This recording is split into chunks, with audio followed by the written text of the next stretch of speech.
Imagine this. Two people win the lottery. Same amount. Same day. 10 years later, one is richer than ever. The other is bankrupt. Why? Here's another one. A man earns millions on Wall Street, yet loses it all chasing just a little more. Another man earns modestly, but retires free, secure, and happy. What separates them? Intelligence? Luck? The right investment strategy? No. It's something far more invisible and far more powerful. In The Psychology of Money, Morgan Housel reveals that success with money is not about knowing the most, but behaving the best. And the strangest part, most of what we think we know about wealth, greed, and happiness is wrong. Over the next chapters, we'll uncover why the smartest people can make the dumbest money decisions, how billionaires can feel broke, why you'll never feel rich enough, and the one form of wealth that no one can see, but everyone wants. By the end, you won't just think differently about money, you'll never see it the same way again. Chapter 1. No one's crazy. When it comes to money, nobody's truly crazy. Sounds strange, right? After all, you've probably seen people make financial choices that seem completely insane. Buying things they can't afford, selling investments at the worst possible time, or gambling away everything. But here's the truth. Every decision about money makes sense to the person making it. Because our money choices are not shaped by cold logic. They're shaped by our life story. Think about it. If you grew up in a time when inflation was high and jobs were unstable, you might hoard cash under your mattress, even if the stock market is booming. If you grew up during years of rapid economic growth, you might see risk as exciting, not dangerous. Your personal experiences, the economy you were born into, the people around you, the financial wins and losses you faced, form a lens. And through that lens, you see money in your own unique way. Here's an example. Someone who grew up in the United States during the Great Depression would value security above all else, saving obsessively, avoiding risk, protecting every penny. Meanwhile, someone raised during a long bull market might see investing as a game that almost always pays off. Both people are acting rationally, based on their version of the world. To you, their decisions might seem wrong. To them, your decisions might seem reckless.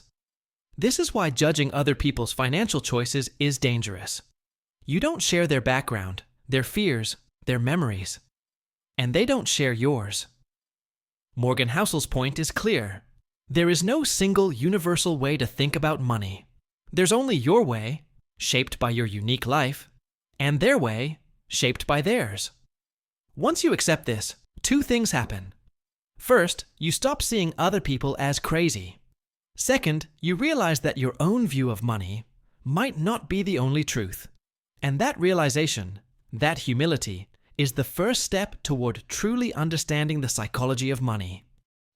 Chapter 2. Luck and Risk. In money, success is never fully earned, and failure is never fully deserved. That's a hard pill to swallow. We love to believe that people get rich because they're smart and hardworking, and go broke because they made mistakes. But in reality, there are two invisible forces at play: luck and risk. Take Bill Gates. Yes, he's brilliant. Yes, he worked hard. But he also happened to attend one of the only high schools in the entire United States with a computer at the time. That single, rare opportunity put him on a path that millions of equally smart kids never had. That's luck. Now look at someone like Russian businessman Vladimir Putin. He was one of the richest men in the world, until bad timing, political shifts, and market crashes wiped out huge chunks of his fortune. He didn't suddenly become stupid overnight. That was risk. Here's the problem. We're quick to give credit for success and blame for failure without seeing these hidden factors. The world is not fair in the way we think it is. Two people can take the exact same steps. One becomes a millionaire, the other loses everything, simply because luck smiled on one and risk crushed the other. This doesn't mean you should sit back and let life happen to you. It means you should stay humble when things go well, because you were not entirely in control. And it means you should stay compassionate when things go badly, for yourself and for others, because they might have done everything right and still lost. Morgan Housel puts it simply: be careful who you praise, and be careful who you judge. You might be overlooking the luck that helped them, or the risk that hurt them. So as you move forward on your own financial journey, remember, you can control your actions, but you can't control every outcome. And that changes everything. Chapter 3. Never enough. How much money would make you feel truly satisfied? 1 million? 10 million? 100? Here's the uncomfortable truth. For many people, the answer is always the same: just a little more. Morgan Housel tells the story of Rajat Gupta, a man who had it all. He was a respected businessman, worth hundreds of millions, living a life most people only dream about. And yet, it wasn't enough. He wanted more, much more. So he took a dangerous shortcut: insider trading. It made him richer. For a while. Then it destroyed his career, his reputation, and his freedom. Why? Because the moment enough disappears from your vocabulary, you enter a game you can never win. We live in a world that constantly pushes us to want more. More money, more status, more recognition. But here's the trap. Once you start chasing more, the finish line moves. Every time you reach it, it moves again. Look at Bernie Madoff. At one point, he was running one of the largest investment firms in history. If he had stopped, he could have lived a wealthy, comfortable life forever. But stopping wasn't in his nature. His greed led him to one of the biggest financial frauds in history, and his legacy became one of shame. The lesson is simple, but not easy. Know when to stop. Decide your enough point before greed decides it for you. Enough is not about giving up ambition. It's about protecting what truly matters: your reputation, your relationships, your peace of mind. Because if you don't know what's enough, you risk losing everything chasing something you never really needed in the first place. Chapter 4. Confounding Compounding. If there's one force in finance that feels like magic, it's compounding. The problem is, our brains are terrible at understanding it. We think in straight lines, one step, then another, each adding up neatly. But compounding is exponential. It's like a snowball rolling downhill, gathering more snow with every turn until it becomes unstoppable. Here's the kicker. Most people underestimate how powerful it really is. Because in the early years, it looks boring. The growth feels slow. Nothing dramatic seems to happen. And that's where most people give up. Take Warren Buffett. He's one of the richest people on earth, but here's what's surprising. The majority of his wealth came after he turned 60. Why? Because he started investing as a child and never stopped. Decades of compounding turned small gains into a massive fortune. Think of it like planting a tree. For years, you see only a small trunk and a few branches. Then, suddenly, it shoots upward, casting shade for generations. The trick is not finding the perfect investment. It's finding a good one, starting early and letting time do its work. The longer you leave it alone, the bigger the snowball gets. But here's where people get it wrong. They interrupt compounding by pulling money out too soon, chasing quick wins, or panicking when markets drop. They forget that compounding's true power only appears in the later stages, and you can't reach those stages without patience. Morgan Housel's lesson here is simple but profound. Getting rich is often just a matter of staying put. Give your investments the decades they need, and they'll give you results you can barely imagine today. Chapter 5. Getting Wealthy versus Staying Wealthy. Making money and keeping money are two completely different games, and the skills you need for one can be the exact opposite of the other. Getting wealthy usually takes boldness, taking risks, chasing opportunities, believing in yourself even when others doubt you. It's about optimism and pushing forward. But staying wealthy? That's a different story. That takes humility, caution, and a healthy fear of losing it all. Think of it like climbing Mount Everest. The climb to the top is thrilling, dangerous, and full of risks. But most accidents don't happen on the way up. They happen on the way down. Why? Because people celebrate too soon, relax their guard, and underestimate the dangers still ahead. In money, it's the same. Plenty of people have struck gold, winning big in business, investing, or luck, only to lose it all because they couldn't shift from offense to defense. Morgan Housel puts it simply: to stay wealthy, you must embrace 3 things. Frugality. Don't let your lifestyle grow faster than your income. Flexibility. Be prepared to adapt when the world changes. Room for error. Always keep a cushion, because no one can predict the future perfectly. The people who keep their wealth aren't the ones making the biggest, flashiest moves. They're the ones quietly making sure a single bad day can't wipe them out. The lesson: getting rich might be a sprint. Staying rich is a marathon. Chapter 6. Tails you win.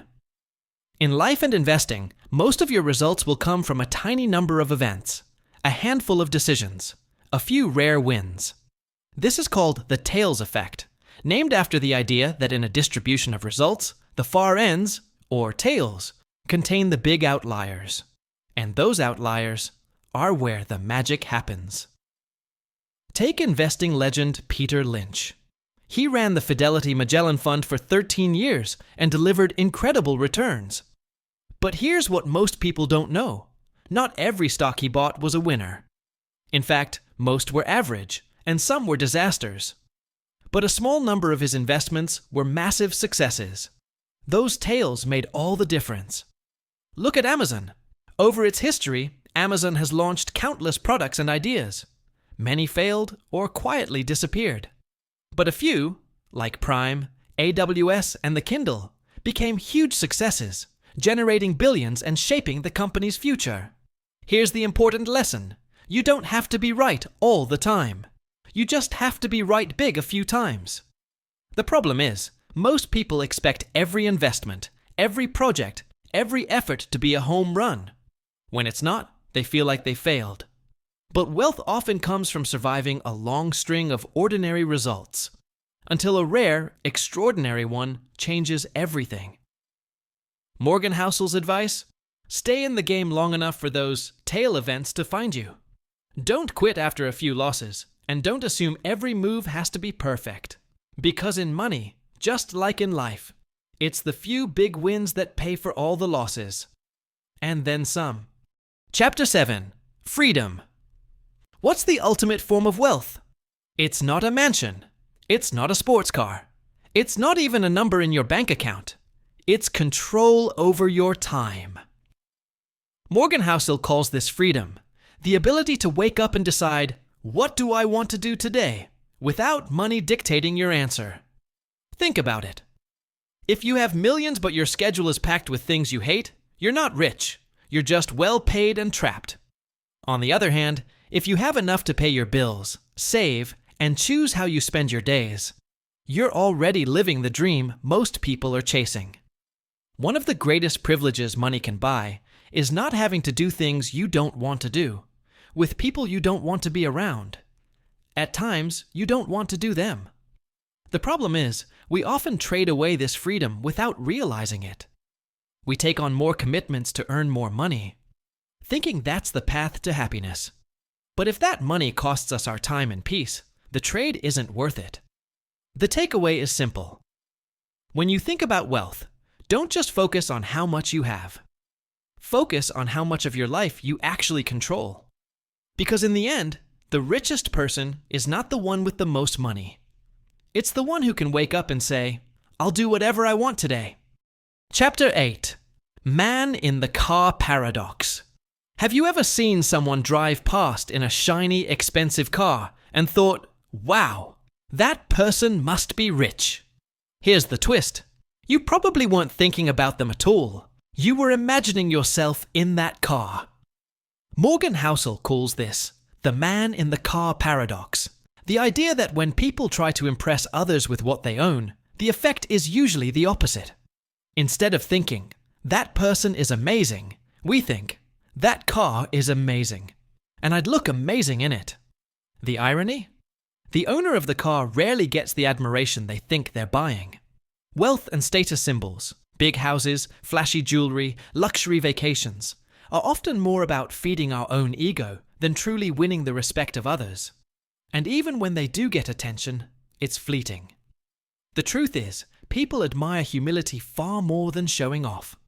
The most respected wealthy individuals are often the ones who live quietly, without the need to prove anything. So here's the lesson. If your goal is respect and admiration, buying flashy things isn't the way to get there. People aren't thinking about you as much as you think they are. They're thinking about themselves. Real respect comes from how you treat people, not what you can display. And the people worth impressing aren't impressed by showing off anyway. Chapter 9. Wealth is what you don't see. When you see someone wearing an expensive watch, driving a luxury car, or living in a huge house, you might think they must be rich. But here's the truth. Those things are proof that money was spent, not that money is still there. Real wealth is often invisible. It's the money sitting quietly in a savings account. It's the investments compounding over decades. It's the freedom someone has because they didn't spend every dollar they earned. The problem is, our culture rewards visible spending. We notice the new gadgets, the designer clothes, the Instagram vacations. We don't notice the quiet discipline of someone who drives an old car, wears simple clothes, and invests instead of spending.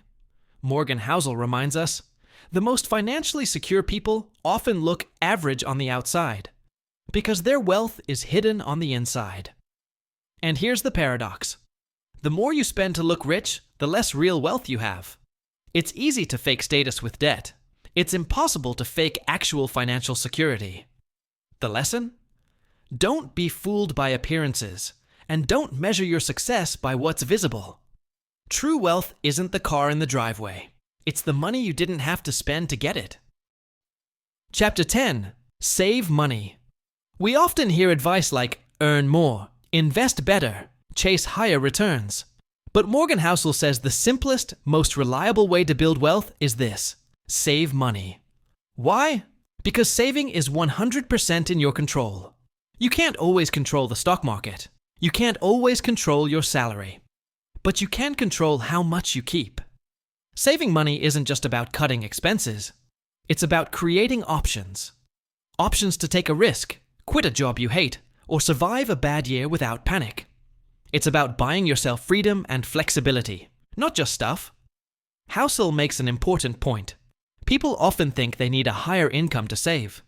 But saving has little to do with what you earn, and everything to do with what you spend. If you earn a lot but spend even more, you're not building wealth.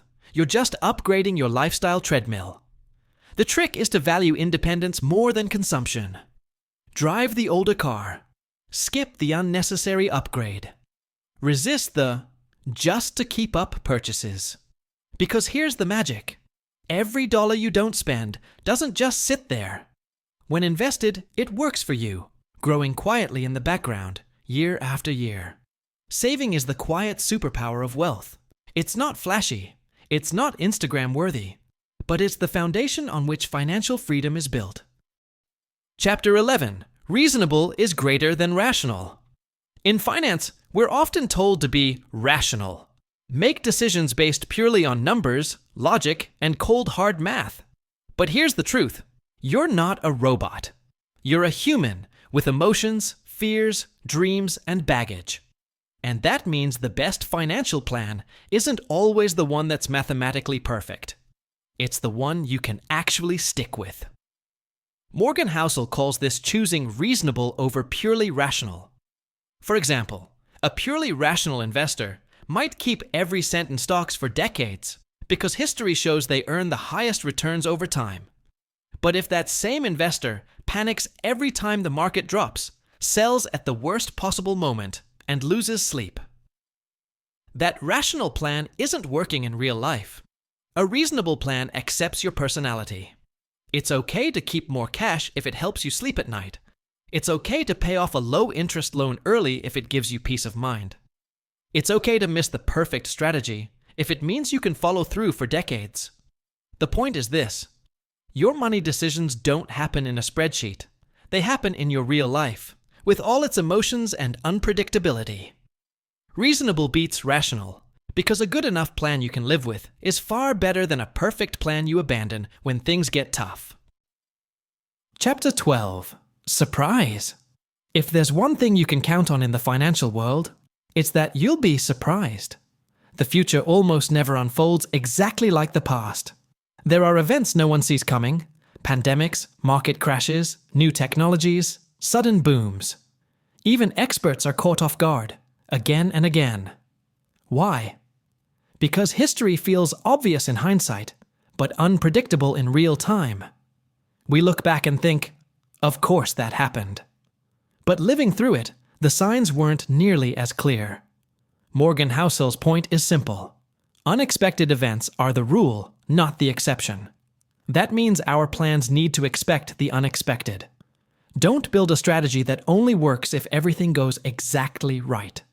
Build one that can survive, even thrive, when things go wrong. The lesson isn't to predict every shock. You can't. It's to be humble enough to admit the world will surprise you, and flexible enough to adapt when it does. Because in money, and in life, the only true surprise would be if there were no surprises at all. Chapter 13. Room for Error. Imagine walking across a narrow bridge over a canyon with no handrails. One wrong step, and you're done. That's how a lot of people manage their money. No margin for error. Morgan Housel says the best financial plans leave you wiggle room. This means you don't push everything to the limit. You save extra, you invest with caution, and you avoid putting yourself in a position where everything has to go right for you to succeed. Because here's the truth. Something will eventually go wrong. Jobs are lost. Markets crash. Health fails. If you've built your life on the edge, even a small setback can knock you over completely. Room for error isn't laziness. It's insurance against the unknown. It's keeping extra cash in the bank. It's not borrowing the maximum just because the bank says you can.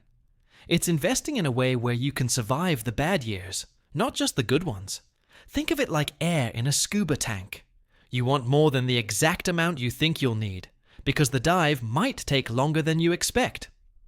In the end, wealth isn't just about growing your money. It's about making sure you get to keep it. And that means always giving yourself a margin for error. Chapter 14. You'll change. Think about who you were 10 years ago. The clothes you wore, the music you loved, the goals you had. Chances are, a lot has changed. Morgan Housel reminds us, the same will be true 10 years from now.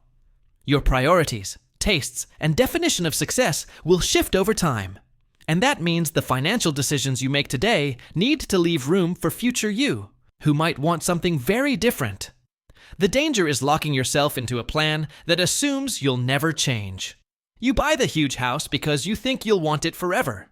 You take the high-stress, high-paying job because the money feels worth it right now. But then, your values shift. You crave more time, less stress, maybe a different career entirely. The problem? If you've tied yourself to expensive commitments or rigid plans, changing course can be painful or impossible. The solution is flexibility. Save more than you need. Avoid debt that traps you. Choose investments and careers that give you options. Because the truth is, your future self will probably look back at today's self and see a stranger. Plan your money so that stranger still has the freedom to live the life they want. Chapter 15. Nothing's free.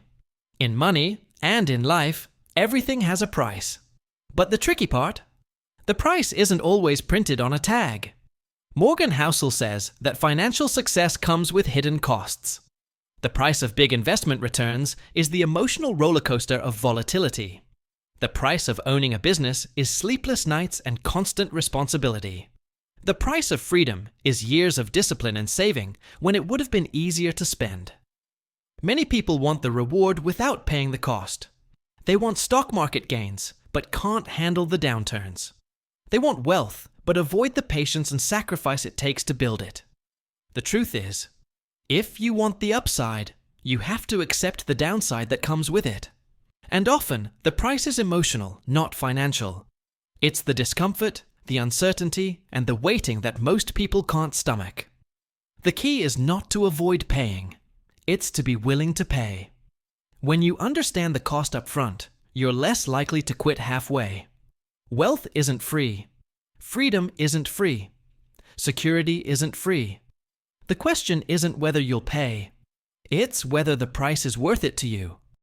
Chapter 16. You Me. Two people can look at the exact same financial decision and come to completely opposite conclusions. Who's right? Maybe both. Morgan Housel explains that money decisions are deeply personal. They're shaped by your upbringing, your experiences, your fears, and your dreams. If you grew up during a time of high inflation, you might see debt as dangerous. If you started investing during a long bull market, you might see stocks as safe. Same world, different lenses. The mistake is assuming that what works for you will work for everyone else, or that their choices are wrong just because they're different from yours. This is why arguments about money often go nowhere. We're not debating facts, we're debating life stories. Understanding this makes you more empathetic and less judgmental. It also reminds you to build a plan that fits your own reality, not someone else's. Because money isn't one size fits all. It's you and me, and 1,000 unique paths shaped by the lives we've lived. Chapter 17. The Seduction of Pessimism. If you want to sound smart about money, here's an easy trick. Predict disaster. Morgan Housel points out that pessimism has a strange power. It sounds wiser, more realistic, even when it's wrong. Why? Because bad news grabs our attention. It feels urgent. It demands we act now. Optimism, on the other hand, feels soft and naive. Saying things will get better doesn't make headlines. But historically, progress is the norm. Markets rise over time. Innovation happens. People adapt. The danger is that constant pessimism can scare us away from good opportunities. If you always expect the worst, you'll miss the compounding growth that comes from long-term investing, from starting businesses, from taking calculated risks. This doesn't mean ignoring real dangers. It means balancing realism with perspective. Yes, bad things happen. But good things happen more often. They just take longer to show up. The lesson? Don't let fear dress itself up as wisdom. The future has problems, sure. But it also has solutions you can't yet see. Chapter 18. When you'll believe anything. When emotions run high, logic takes a back seat. Morgan Housel says that in moments of desperation, or extreme excitement, people can convince themselves of almost anything. A can't-miss investment. A get-rich-quick scheme. A wild market prediction that sounds just believable enough. Why does this happen? Because when we need something to be true, when it would solve our problem, save us from loss, or fulfill a dream, our brain works overtime to justify it. Hope becomes a filter that blocks out red flags. This is why scams thrive during crises. It's why bubbles form when markets soar. And it's why even smart, experienced people sometimes make shockingly bad decisions. The lesson isn't to kill hope. It's to recognize when your emotions might be driving the bus. Pause. Question your own certainty. Ask, do I believe this because it's true? Or because I want it to be true? Because in money, believing the wrong story can cost you far more than missing out on the right one. Chapter 19. All Together Now. We've covered a lot of ground. Luck, risk, compounding, freedom, saving, flexibility, emotions, and perspective. In this chapter, Morgan Housel stitches it all together into one core message. Good money management isn't about knowing everything. It's about behaving well over a lifetime. You don't need the highest IQ, the most advanced investment strategy, or insider tips. You need patience. You need humility. You need to avoid mistakes you can't recover from and give your wealth the time it needs to grow. The best plan is one you can stick with through good times and bad. The smartest strategy is the one that matches your personality, goals, and risk tolerance, not someone else's. And the real measure of wealth isn't how much you make. It's how long you can keep living the life you want without running out of money or peace of mind.